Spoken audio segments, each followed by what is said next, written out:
Musulman ümmeti aң kagылышыбыздан кийин дагы өзгөрүүлөргө өтө чоң ыкчамдык менен, өтө тездик менен жана өтө дилгирлик менен киришти. Бул арада кол салгандар да болду, чакан уруулардын кыянаттыктары да болду, мусулмандардын жооп кайтаргандыгы да болду. Ишкылып азыр биз сиздер менен аң кагылышыбыздан кийинки мусулмандардын жүрүштөрү жөнүндө сөз кылабыз.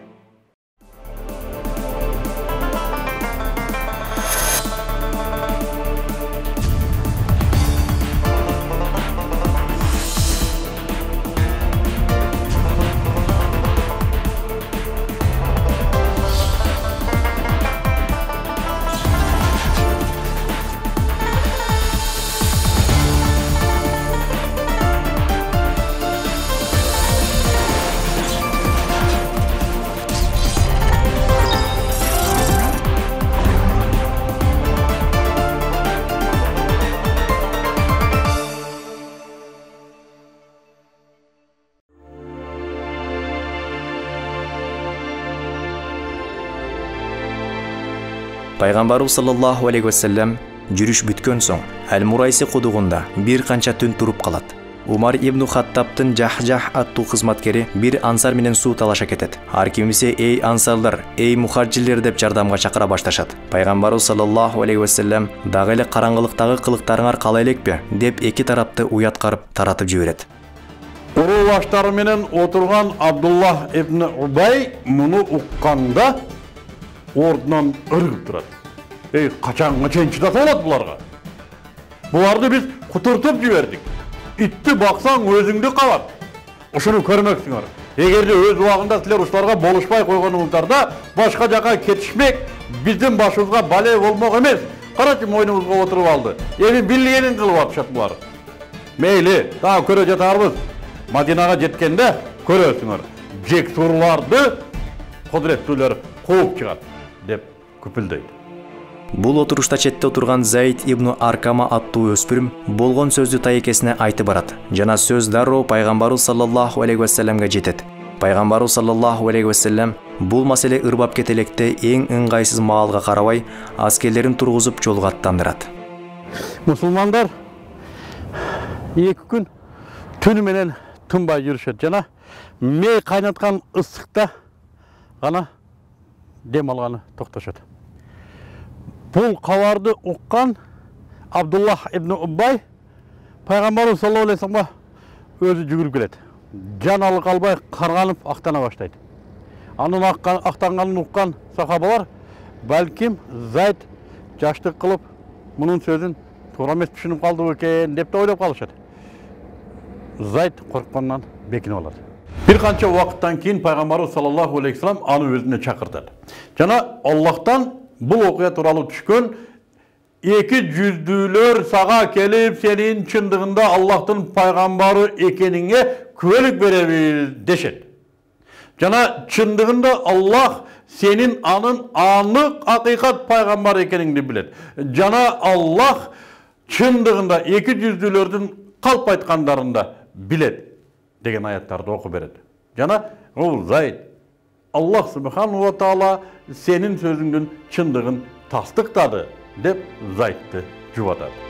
Ошентип Пайгамбарыбыз саллаллаху алейхи вассалам жөөттөрдүн бир уруусун Мадинадан кууп, калгандарын тынчытып, бедуиндердин мындан ары мусулмандарга катылгыс кылып, меккеликтердин мусулмандарга кол салуудан такыр баш тарттырды. Натыйжада чөлкөмдө тынчтык орной баштады.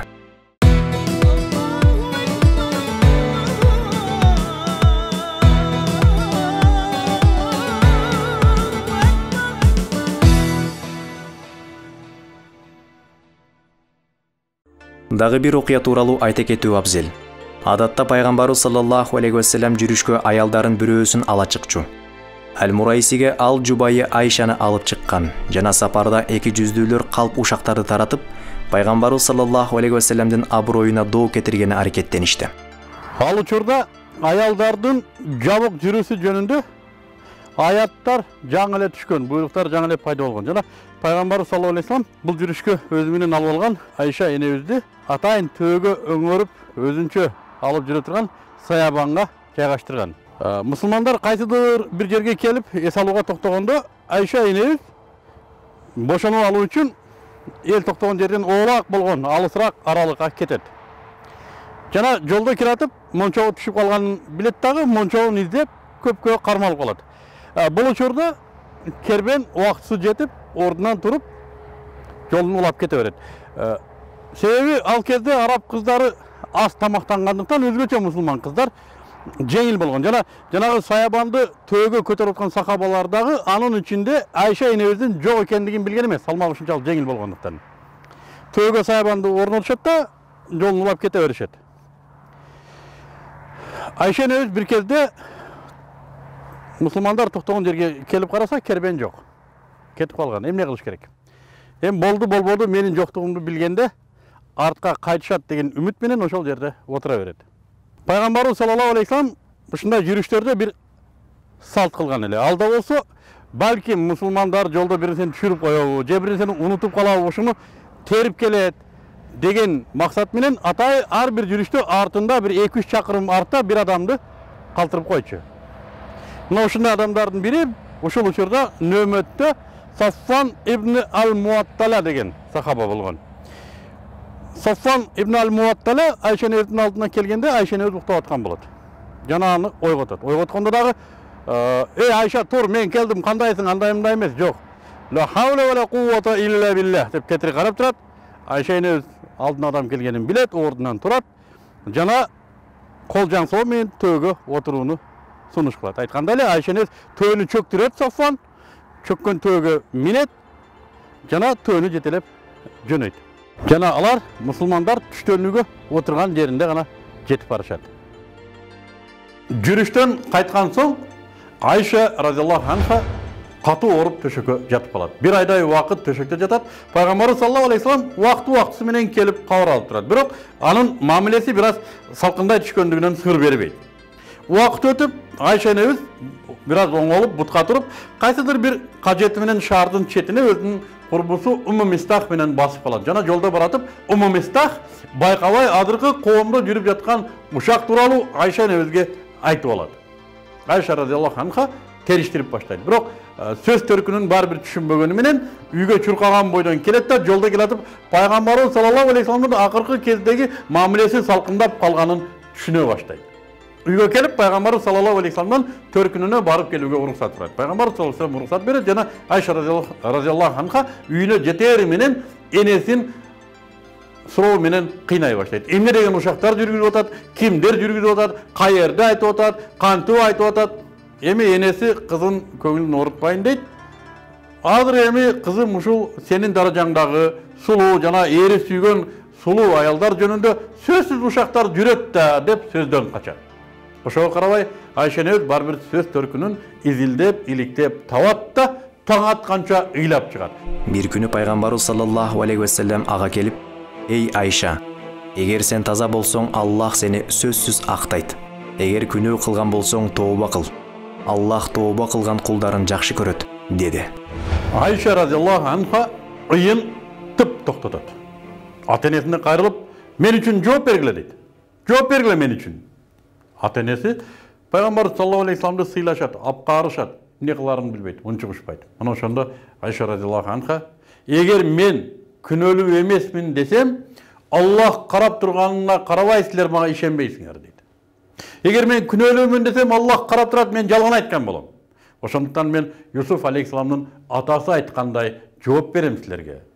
Сабыр кылам жана силердин сөзүңөрдөн качуу үчүн Аллахка гана жардам сурап кайрыламын" деп тетири карап жатып алат. Бул аят Курандын аяты эле. Мына ушул учурда суук болгонуна карабай Пайгамбарыбыз саллаллаху алейхи вассаламдын маңдайында берметтей болгон тамчылар пайда боло баштайт. Бул Пайгамбарыбыз саллаллаху алейхи вассаламга аят түшкөндө мына ушундай көрүнүштөр болор эле. Суук күн болсо да тер чыгар эле. Бир аздан соң Пайгамбарыбыз саллаллаху алейхи вассалам кубанганынан: "Эй Айша радиаллаху анха, Аллах сени актады" деп сүйүнчүлөйт. Жана акыйкатта жийиркеничтүү ушак тараткандар силердин бир тобуңар деген аятты окуп берет. Айша радиаллаху анханын ата-энеси аябай кубанышат. Жана Айша радиаллаху анха, тур Пайгамбарыбыздан кечирим сура, тур Пайгамбарыбыз саллаллаху алейхи вассаламга рахмат айт дейт. Айша энебиз Пайгамбарыбыз саллаллаху алейхи вассалам ушунчалык эркелегендиктен, ушунчалык таарынычына чыдабай, мен Аллахка гана шүгүр келтирем деп тескери карап жатып алат. Андан соң кур жала жапкан Мистах ибн Асас менен Хамна бинти Жахшка 80 камчы урулат. Абдуллах ибн Убайдын жазасы акыретке калтырылат. Анын коомдогу баркы такыр кетип, адамдар анын сөзүн да, өзүн да көзгө илбей калышат. Пайгамбарыбыз саллаллаху алейхи вассалам жанындагы Умарга кайрылып, көрдүңбү Умар? Эгерде сен айткан убакытта муну өлтүрсөм, сөзгө калмакпыз. Ал эми азыр карачы. Бул ушундай даражага чейин түштү, муну эл өзү өлтүргүсү келет деди.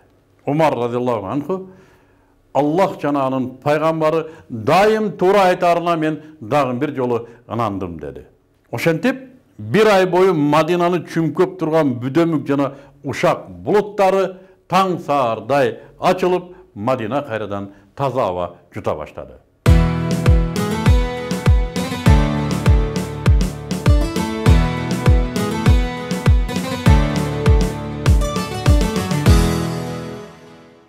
Ооба, мусулман үммөтүнүн баштапкы этапы оңой болгон эмес. Жүрүштөр жана жеңиштер. Бирок бул учурда 200-дүүлөр да кол кушуруп отуруп берген жок. Эмеки көрсөтүүдө 200-дүүлөр кандай кылыктарды кылып атты? Эмнеге мусулмандар бул жүрүштөргө чыгып атты? Эмнеге мусулмандар жооп берип атты? Себеби капырлардын 200-дүүлөрдүн кылыктары ушуга түрткү болуп атты. Ошол жөнүндө сөз кылабыз.